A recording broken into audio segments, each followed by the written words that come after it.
నాకు క్యాన్సర్ వచ్చింది, మీకు తెలుసు. మందులు వాడుతున్నాను, కొంచెం కంట్రోల్లో ఉంది. భక్తులందరూ ప్రార్థన చేస్తున్నారు. ఒక 3 వారాల కిందనే నాకు డౌట్ వచ్చింది, అయిపోతుంది, ప్రాణం పోతుంది. మా అక్కయ్యలు 3 ఉన్నారు. ఇంకా అక్కయ్యలకు చెప్పాను, అక్క నాకు డౌట్ వచ్చింది, నేను వెళ్ళిపోతున్నా, ఊపిరి పీల్చడం రావడం లేదు, చాలా వీక్నెస్ అవుతుంది, నేను ఇట్లానే ప్రాణం పోతుందేమో అక్క, మీరు ఎందుకైనా రెడీ అయిపోవాలి అని అక్కోళ్ళకి చెప్పాను. నాకు డౌట్ వచ్చింది అక్క, దేవుడు తీసుకుంటాడేమో. నన్ను చూసుకుంటున్న పిల్లలు ఉన్నారు కదా, హేమరాజన్, కృష్ణవేణి, మరి వాళ్ళకు కూడా చెప్పాలి. తెల్లారు లేచేసరికి డెడ్ బాడీ ఉంటే పిల్లలు పరేషాన్ అయిపోరా? వాళ్ళకు కూడా, అమ్మ మీరు దేనికన్నా రెడీ ఉండండిరా, నాకు డౌట్ వచ్చిందని చెప్పేశా. అంత వీక్నెస్. సరిపోతే ఒకటే బాధ, ఇంకా చర్చ్ కంప్లీట్ కాలేదు, ఇంకా కొన్ని పుస్తకాలు ఇంగ్లీష్లోకి రాలేదు, ఇవి జరగలేదనే బాధ తప్ప ఇంకేం బాధ లేదు.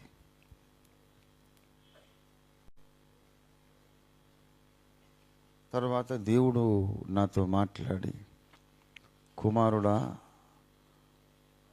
నేను అప్పగించిన పని పూర్తి చేయడానికి నీవు ఆతురపడు అని నేను చెప్పిన మాట మరిచావా అని అన్నాడు. అవును, జాతర పడతాను, నన్ను ఇంకా పైసలు ఇవ్వలేదు పై, మార్కెట్కి పోయి వంకాయలు తెమ్మని చెప్పి నాకు రూపాయి ఇవ్వలేదు, ఎడదేస్తా నేను? దొంగతనం చేస్తే వాళ్ళన పనప్ప చెప్పినవి డబ్బులు ఇవ్వాలా? నేను ఎవరికన్నా చెప్పాను అనుకో, బాబు మార్కెట్కి వెళ్ళి క్వింటాల్ బియ్యము అన్నీ తీసుకురా, బిర్యానీ చేసుకుందాం, 100 కిలోలు quintal mutton, quintal basmati rice అన్నీ తెమ్మని చెప్పి వానికి పైసలు ఇవ్వకపోతే ఎక్కడి నుంచి ఎలా తెస్తాడు? ఆ మాత్రం బాధ్యత నాకుంది. నువ్వు నాకు గొప్ప పని అప్పగించేసావు, డబ్బులు ఇచ్చావా అని అడిగాను. దేవునితో నేను అట్లే మాట్లాడతాను, ఎందుకంటే బ్రతుకు మీద ఆశ లేనోని. ఆయన కోపం వస్తుంది, నన్ను చంపుతాడంటే ఇంకా ఆయన గొప్ప విడుదలే కదా. దేవుని కోపం వచ్చి నన్ను చంపితే గొప్ప డెలివరెన్స్ అది.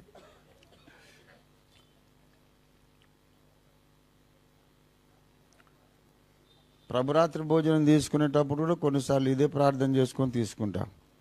అయోగ్యులుగా తీసుకుంటే చంపేస్తానన్నావు ప్రభా, కనీసం ఆ అదృష్టమన్నా నాకు దక్కని, నేను అయోగ్యుడినైతే ఇప్పుడు ఇది తీసుకుంటున్నాను, నన్ను చంపి అని తిన్నాను. దేవుడు నవ్వాడు, నువ్వెన్ని నాటకాలు వేసినా నా పని ఎంత అయ్యేదాకా, నా పని అయ్యేదాకా నువ్వు ఇక్కడ పడాల్సిందే రా. మరి మా అయ్యా, మరి నేను షేర్ అయితే ఆయన డబల్ ట్రిబల్.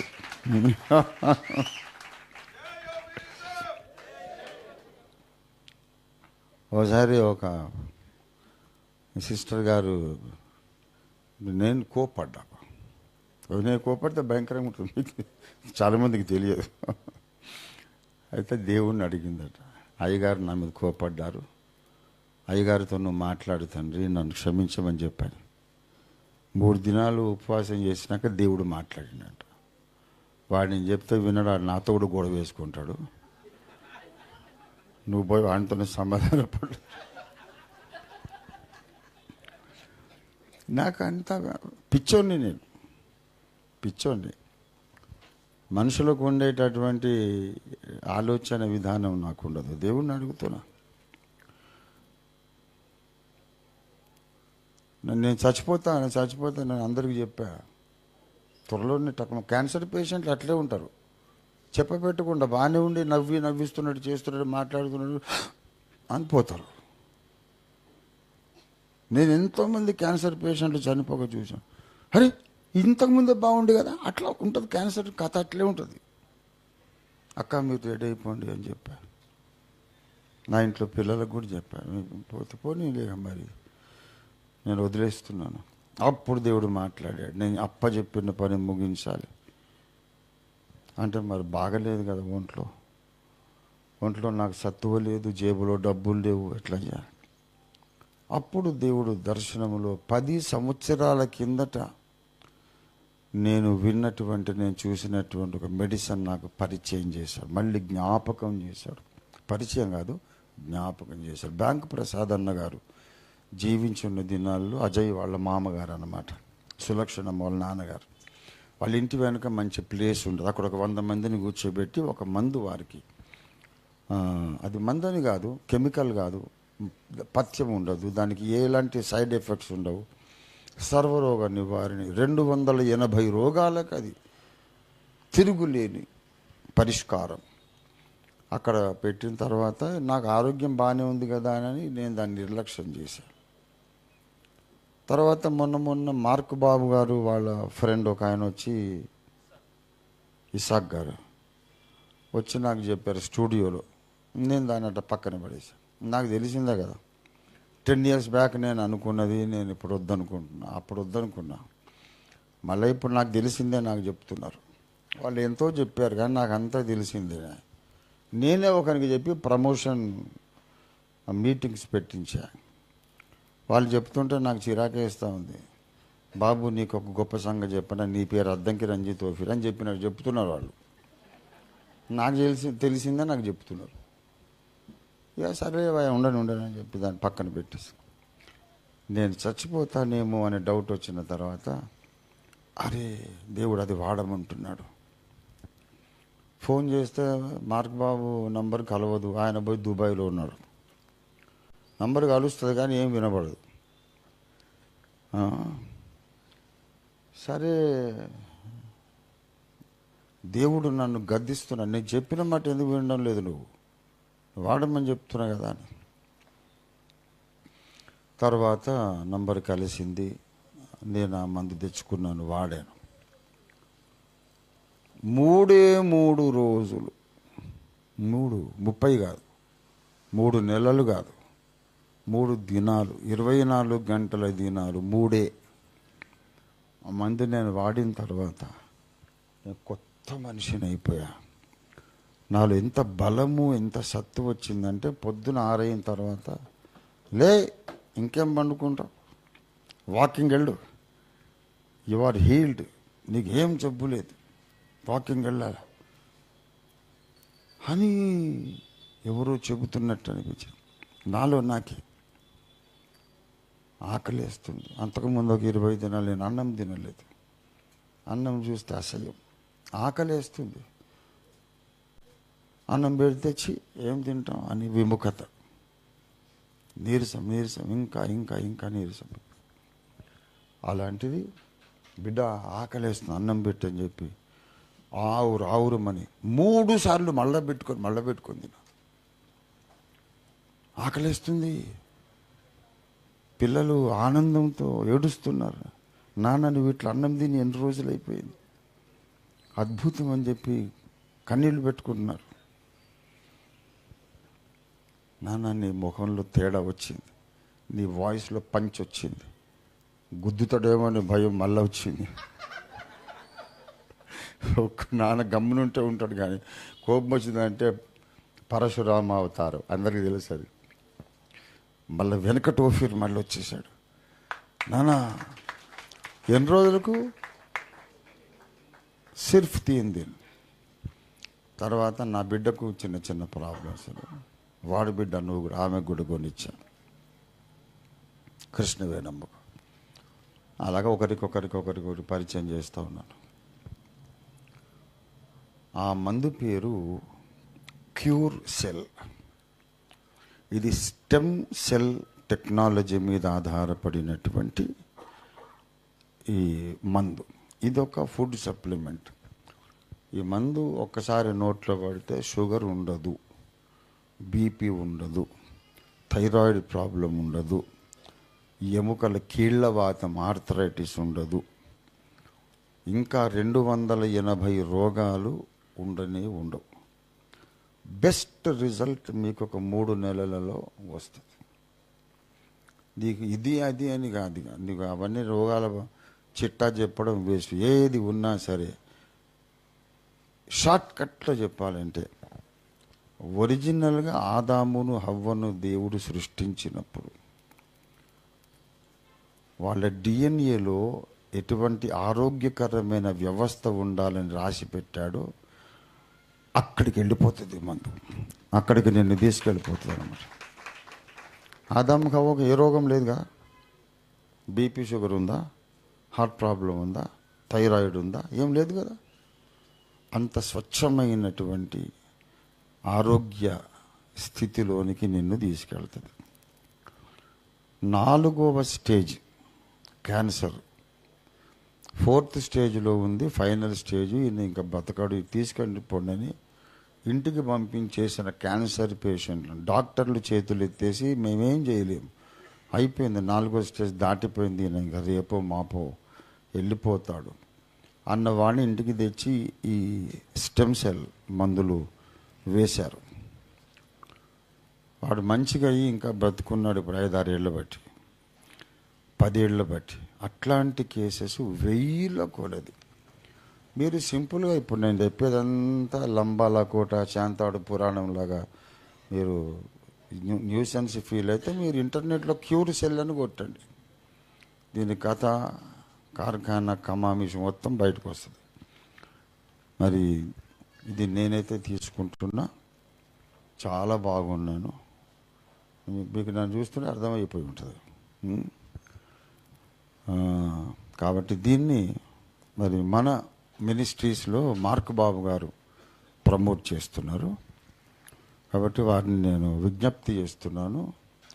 నా ఉద్దేశం అగాపే సంపూర్ణ సువార్త సేవకులందరూ బాగుండాలి, అందరూ బాగుండాలి, అందులో నేను ఉండాలి అని నినాదం బాగానే ఉంటుంది. కానీ నా సిద్ధాంతం ఏంటంటే అందరూ బాగుండాలనేది తప్పు. అందరూ బాగుండొద్దు, సత్య సంబంధులు మాత్రమే బాగుండాలి.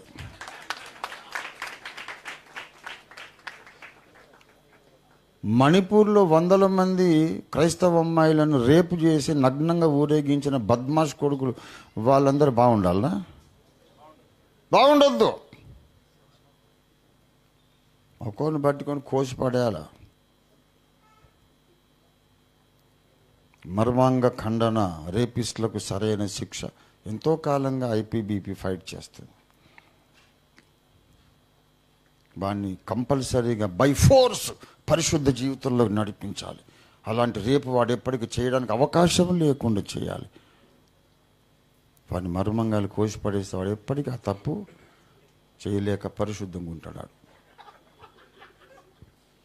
Making people holy by force, मजबूरन उनको पाक आदमी बना देना. రేపిస్టులు, దొంగలు, లంచగొండులు, సత్య విరోధులు, సంఘాలను హింసించేవారు, చర్చిలు గూలగొట్టేవాళ్ళు, వాళ్ళు మంచిగా ఎందుకు వాళ్ళు ఉండొద్దు. ఎవరు మంచిగా ఉండొద్దండి. సత్య సంబంధులందరూ బాగుండాలి. ఇది నా ఉద్యమం. ఎవడైనా ఏమని అనుకోండి, నేను ముందే మంచోని కాదని చెప్పా. నేను మంచోని కాదు, నేను మంచోని అని చెప్పాను ఎప్పుడే. నేను కాదు కాదు కాదు అందరూ మంచోళ్ళే దేశం మీద, లోకం మీద. నేనైతే మంచోని కాదు అనుకున్నాక నాకు గొప్ప రిలీఫ్ వచ్చేసింది. ఇప్పుడు ఏం చేసినా పర్వాలేదు. దేవునికి స్తోత్రం. దయచేసి అందరూ కూడా ఈ మందు వాడండి. Cure cell. సెల్ అంటే జీవకణం, క్యూర్ అంటే దాన్ని స్వస్థపరచడం. నీ ఒంట్లో తల నుంచి అరికాలు దాక్కున్న ప్రతి జీవకణాన్ని ఒక్కొక్క దాన్ని hello bye how are you అని ఒక్కొక్క సెల్ని అది స్వస్థపరుస్తుంది అన్నమాట. దేవుని స్తోత్రం కలుగునుగాక. హల్లెలూయా. కాబట్టి ఇది తీసుకుని ఆయన ఈ పని, నా పని అయిపోయింది, ఈ పని మొదలుపెట్టి. ఓకే, ఏమన్నా చెప్తావా? అదే మంచిది. ఈ మీటింగ్ అయినాక మరి అయ్యగారు ఎన్నో వాడి చూశారు. ఇది అద్భుతంగా మళ్ళీ అయ్యగారు తిరిగి ఈ విధంగా ఆరోగ్యంగా, ఇంతకుముందు నేను అయ్యగారి దగ్గరికి రావడానికి ముందు ఏ వాయిస్ అయితే నేను విని వచ్చినానో మళ్ళీ అదే వాయిస్ విన్నా మొన్న విశాఖలో, వైజాగ్లో. దేవునికి మహిమ కలుగును గాక. అది అక్కడనే స్టేజ్ మీద కూడా చెప్పడం జరిగింది. అయితే అందరూ కూడా తప్పకుండా దీని గురించి ఆలోచించండి. అయితే 2-3 నెలల క్రితం నుంచే బ్రదర్ ఇసాక్ గారు అయ్యగారికి ఇవ్వాలని వచ్చారు, ఇచ్చారు కూడా ఆల్రెడీ. మళ్ళీ దాన్నే నేను తీసుకెళ్ళి మళ్ళీ అయ్యగారికి చెప్పి ఇవ్వడం జరిగింది. బ్రదర్ ఇసాక్ గారు దాన్ని తీసుకొచ్చారు. బ్రదర్ రండి ఒక్క నిమిషం, దీని గురించి మీ మాటల్లో 2 మాటలు తెలియజేయాల్సింది మనం చేస్తున్నాం. బ్రదర్ ఇసాక్ గారు. కనీసం 3 చెప్పండి. ఓకే అయ్యగారు 3 మాటలు. ఈ అవకాశం ఇచ్చిన దేవునికి వందనాలు, అయ్యగారికి నా ప్రత్యేకమైన వందనాలు. నేను రావడానికి కారణం ఏంటిదంటే 2022లో అయ్యగారి దగ్గర నేను అభిషేకం తీసుకున్నాను. మాది యాదాద్రి డిస్టిక్ మోత్కూరు. ఈ 2 సంవత్సరాల్లో దేవుని కృపను బట్టి 1,00,000 మందికి పైగా స్వార్థ అందించాను. అయ్యగారు మాట వలన, దేవుని దర్శనం వలన. దేవుడు సువార్త చేయంటే నేను చేయక తిరిగాను, సివిల్ కాంట్రాక్ట్ చేసి నష్టపోయాను. ఇంకా అది చెప్పలేను, కానీ సమయం తక్కువ ఉంది కాబట్టి అయ్యగారు ఒక మాట చెప్పాడు నాకు అభిషేకం ఇచ్చినప్పుడు. చూడు బాబు, దేవుని కోసం పని చేయి, సేవకునని కూర్చోకు, పని చేస్తూ నువ్వు సేవ చేయి, రొట్టెముక్క తిని సువార్త ప్రకటించు అన్నాడు. 45 గ్రామాల పైన సువార్త చేసి, ఒక కాంట్రాక్టర్నైన నేను కూలి పనికి పోయి కరపత్రాలు తయారు చేసుకొని సువార్త చేశాను, అందించాను. 2 మాటలు. ఒకటి అయ్యగారి మాట, మొదట దేవుడిచ్చిన దర్శనము, రెండవది అయ్యగారి మాట నాకు గుర్తున్నది. సేవ మానేద్దాం అనిపించినప్పుడల్లా ఈ మాట గుర్తొచ్చేది. నువ్వు సేవకునిగా కూర్చొని కంప్లీట్గా ఉండి సేవ చేస్తే సేవ చేయలేవు, నీ భార్య బిడ్డలు ఉన్నారు అంటున్నావు కదా, చేయలేవు బాబు అని చెప్పాడు. అది నాకు ఇప్పటికీ గుర్తున్నది. మరణించేంత వరకు కూడా గుర్తుపెట్టుకొని సేవ చేస్తాను. అలాగే ఇప్పుడు సేవ చేస్తున్నాను. దయచేసి నా సేవ కోసం ప్రార్థన చేయండి. ఇక్కడికి రావడానికి కారణం ఏంటంటే అయ్యగారు చెప్పాడు క్యూర్సెల్. మా అమ్మ 77 సంవత్సరాలు ఉన్నది. ఆమె ఏ హాస్పిటల్ తీసుకెళ్ళినా బ్రతకదే అని చెప్పినారు. ఎముకలను అరిగిపోయినాయి, నడువు నొప్పి, మోకాలు నొప్పి వచ్చేసింది, ఇంకా బ్రతకరన్నప్పుడు ఆ క్యూర్సెల్ పరిచయం అయింది నాకు. అది ఇచ్చిన తర్వాత బాగా అయిపోయింది. అయ్యగారు ఆరోగ్యం బాగాలని తెలిసినప్పుడు నేను ఎక్కువ రాకపోయేది ఇక్కడికి, కొన్ని పరిస్థితుల వలన. నాకు డబ్బు లేకుండే. ఆ ప్రార్థన చేసేది ఎక్కువగా, బాగా కావాలయ్యా, నాకంటే జ్ఞానము లేదు, జ్ఞానవంతుడైన సేవకులను బ్రతికించు తండ్రి అని ఎక్కువ ప్రార్థన చేసేది. నేను ఉపవాసంలో ఉన్నప్పుడు, మామూలుగా ఉన్నప్పుడు. మా అమ్మ బాగైన తర్వాత ఒక 70 మందికి నేను తీసుకెళ్ళి ఇచ్చాను. అనేక రోగాలు బాగైపోయినాయి. ఒక రాత్రి నాకు నిద్ర రావట్లేదు. 3 నెలల కింద ఇక్కడికి వచ్చాను. నిద్ర రాక 12 గంటలకు లేచి ప్రార్థన చేస్తాను. నిద్ర రానప్పుడు ప్రార్థన చేస్తాను. ప్రార్థన చేస్తూ ఉంటే పడుకున్న ఒక ఆయన వచ్చి అంటున్నాడు, నువ్వు వెళ్ళి ఓపెన్ మినిస్ట్కి వెళ్ళు, అక్కడికి అయ్యగారికి ఈ పని చెప్పినాడు. లేచి కూర్చుని ఒకేసారి లేచి కూర్చుంటే ఎవరు లేరు. దేవుడు మాట్లాడినట్టు మళ్ళీ ప్రార్థన చేసుకొని పడుకున్నాను. మళ్ళీ నిద్ర రావట్లేదు. మళ్ళీ ప్రార్థన చేశాను. మళ్ళీ చెప్పాడు, వెళ్ళి నువ్వు అక్కడ ఈపో అన్నాడు. నేను అన్నాను, ప్రభువా నాకైతే జ్ఞానం లేదు, ఆయన చాలా పెద్ద మనిషి, నా మాట వింటాడా, నేను ఇయ్యలేను తండ్రి అన్నాను. వెళ్ళు అన్నాడు. అప్పటికే 15 రోజులు అయిపోయింది. లక్ష్మణ్ అన్న కొంచెం ఎక్కువ ఫోన్లో మాట్లాడేటప్పుడు అన్నకు ఫోన్ చేశాను, అన్న ఎలా ఉన్నారంటే, నువ్వు ఎందుకు వస్తావు ఫెలోషిప్కి అన్నాడు. అంటే నాకు కొంచెం పరిస్థితులు బాగాలేవు, రావట్లేదు. అంటే నువ్వు రావాలా ఫస్ట్, అట్లా చేయొద్దు అన్నాడు ఆయన కొంచెం గట్టిగా. అంటే సరే అన్న వస్తాలే అని చెప్పాను. మరి ఇట్లా నేను ఒక ప్యాకెట్ ఇద్దాం అనుకుంటున్నా అని చెప్పాను. నువ్వు ఏదైనా సరే ఫస్ట్ తీసుకురా, నేను కల్పిస్తా కానీ అన్నాడు. లక్ష్మణ్ అన్న మరి రమ్మంటే వచ్చాను నేను. ఆ రోజు ప్రభు చెప్పిండు అని ఏం చేశానంటే, ఇక అందరు తీసుకుంటారని ఒక 20 ప్యాకెట్ తీసుకొని వచ్చాను. 20 ప్యాకెట్ తీసుకొని వచ్చి చెప్తే నరసింహులన్న అవకాశం ఇచ్చాడు, మైకులో చెప్పు అందరికి అన్నాడు. నేను చెప్పను అన్నాను. నాకు చెప్పమన్నది అయ్యగారికి చెప్పన్నాడు. ఆయనకు ఒక్కరికే చెప్తాను తప్ప అందరి నేను చెప్పలేను, నేను చెప్పనని అవకాశం ఇచ్చాను. మార్కాన్ని ఇచ్చినాడు ఆ రోజు అవకాశము. నేను చెప్పను అన్నాను. అన్న తర్వాత అయ్యగారి దగ్గర కూర్చోబెట్టిన నరసింహులన్న కూర్చోబెడితే మాట్లాడితే, అయ్యగారికి నేను 2 ఇద్దామని తీశాను, కానీ నా దగ్గర 1 తీసుకున్నాడు. బాబు నేను డాక్టర్ని అడిగిన తర్వాత వాడతాను అన్నాడు. నాకు మొత్తం నిరాశ కలిగింది. ప్రభు చెప్పాడు అయ్యగారు ఏమి తీసుకోవట్లేదు అని. నేను ఒక 2,500 పెట్రోల్ పోసుకొని వచ్చాను, 2,500 వేస్ట్ అయిపోయిందా, లేకుంటే నేను భ్రమపడి వచ్చానా, దేవుడు చెప్పలేదా నాకని నేను ఏడ్చుకుంటూ వెళ్ళాను. చాలా బాధ అనిపించింది.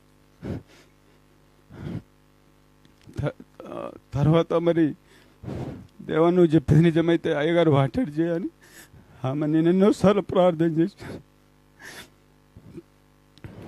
మరి తర్వాత మార్కన్న ఫోన్ చేశాడు. ఇక మార్కన్న ద్వారా అయ్యగారు వాడి బాగా అయినాడు. ఆయన బాగుండాలని ఆలోచన. God bless you brother. దేవునికి స్తోత్రం.